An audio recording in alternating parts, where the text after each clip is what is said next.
1725 భారతదేశంలో బ్రిటిష్ సామ్రాజ్యానికి పునాదులు వేసినవాడు రాబర్ట్ క్లైవ్. ఇది చిన్నప్పుడే చదువుకున్న మాట. ఆయన పుట్టింది ఈ రోజే. భారతదేశంలో తొలి మేజర్ జనరల్ గా క్లైవ్ ఆఫ్ ఇండియాగా ఆయనకు పేరుంది. 1757 ప్లాసీ యుద్ధానికి నాయకత్వం వహించింది రాబర్ట్ క్లైవే. బెంగాల్ నవాబ్ సిరాజుద్దౌలాను ఓడించి బంగాల్ను ఆక్రమించాడు. దేశంలోనే బలమైన నవాబైన సిరాజుద్దౌలా ఓటమితో చాలా రాజ్యాలు ఈస్ట్ ఇండియా కంపెనీకి దాసోహమయ్యాయి. విభజించు పాలించు సిద్ధాంతాన్ని ప్రారంభించింది రాబర్ట్ క్లైవే. 1773 రెగ్యులేటింగ్ చట్టం సృష్టికర్త కూడా రాబర్ట్ క్లైవే. మిలిటరీ వ్యవస్థను బలోపేతం చేసి ఈస్ట్ ఇండియా కంపెనీ పాలనను సుస్థిరం చేసిన రాబర్ట్ 1774 నవంబర్ 22న చనిపోయాడు. ఆయన మరణం అప్పట్లో మిస్టరీగా మారింది. యుద్ధంలో గాయపడి ఆత్మహత్య చేసుకున్నాడని కొందరంటే, డ్రగ్ డోస్ ఎక్కువై చనిపోయాడని మరికొందరంటారు.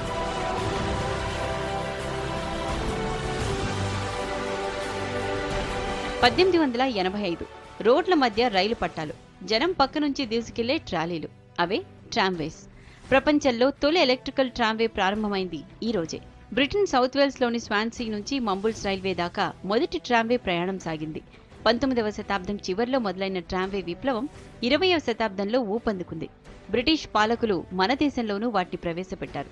బెంగాల్లో ఇప్పటికీ అవి నడుస్తున్నాయి.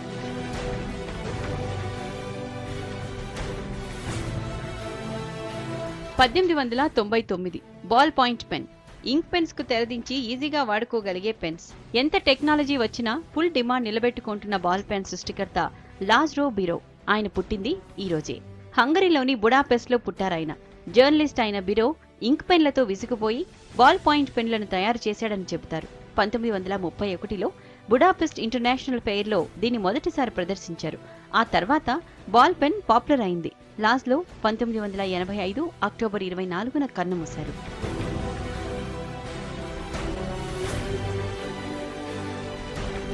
1901 ఆటం బాంబ్. రెండో ప్రపంచ యుద్ధంలో కీలక పాత్ర పోషించిన వెపన్స్. వాటిని కనుగొన్న శాస్త్రవేత్త ఎన్రికో ఫెర్మి.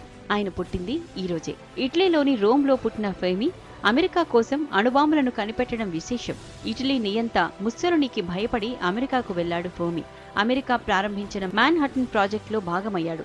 1942లో ఆటం బాంబ్ తయారు చేశాడు. మొదటి న్యూక్లియర్ రియాక్టర్ సృష్టికర్త కూడా ఆయనే. అందుకే ఆయన్ని ఫాదర్ ఆఫ్ ఆటమిక్ ఎనర్జీ అని పిలుస్తారు. ఆయన సేవలకు గుర్తింపుగా 1938లో నోబెల్ ప్రైజ్ దక్కింది. అణువులు, పరమాణువులపై ఎన్నో ప్రయోగాలు చేసిన ఫెర్మి 53 ఏళ్ల వయసులో 1954 నవంబర్ 29న చనిపోయారు.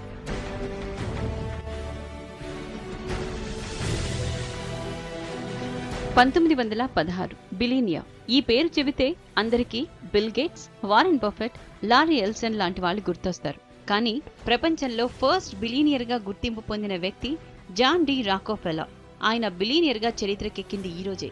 న్యూయార్క్ లోని రిచ్ఫర్డ్ లో పుట్టిన రాకోఫెల్లర్ ప్రపంచంలో మొదటి ఆయిల్ రీఫైనరీని స్థాపించారు. స్టాండర్డ్ ఆయిల్ పేరుతో బిజినెస్ మొదలు పెట్టాక ఆయన సంపదకు అడ్డు లేకుండా పోయింది. 100 కోట్లు సంపాదించాలి, 100 ఏళ్లు బతకాలన్నది ఆయన కల. ఒకటి సాధించాడు, రెండోది సాధించకుండానే 98 ఏళ్ల వయసులో 1937 మే 23న చనిపోయారు. రాక్ఫెల్లర్ ఫౌండేషన్ ఆయన పేరుతో ఏర్పాటు చేసిందే.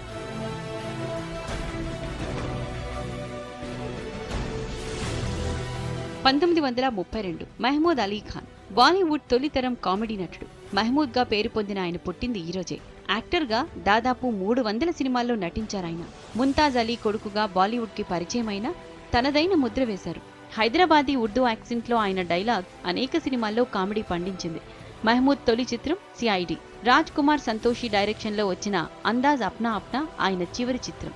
మహమూద్ 87 ఏళ్ల వయసులో 2004 జూలై 23న చనిపోయారు. ప్రముఖ Indian pop singer lucky Ali ఆయన కుమారుడే.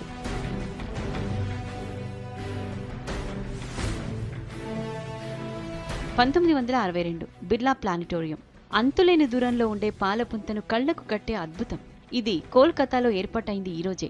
అప్పట్లో జవహర్ లాల్ నెహ్రూ దీన్ని ప్రారంభించారు. ప్రపంచంలోనే రెండో అతిపెద్ద ప్లానిటోరియం ఇది.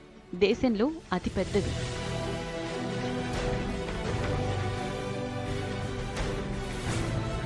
International coffee day. కోట్లాది మంది కాఫీ ప్రియులు ఈ రోజును ఇంటర్నేషనల్ కాఫీ డేగా జరుపుకుంటారు. 1983లో జపాన్ కాఫీ అసోసియేషన్ దీన్ని తొలిసారి సెలబ్రేట్ చేసుకుంది.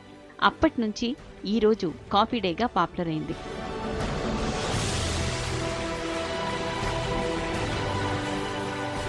Inventors day. ప్రపంచంలో ప్రతి వస్తువును ఎవరో ఒకరు కనిపెట్టి ఉంటారు. అలాంటి వాళ్ళందరినీ గుర్తు చేసుకునేందుకు ఏటా ఈ రోజును వరల్డ్ ఇన్వెంటర్స్ డేగా జరుపుకుంటున్నారు.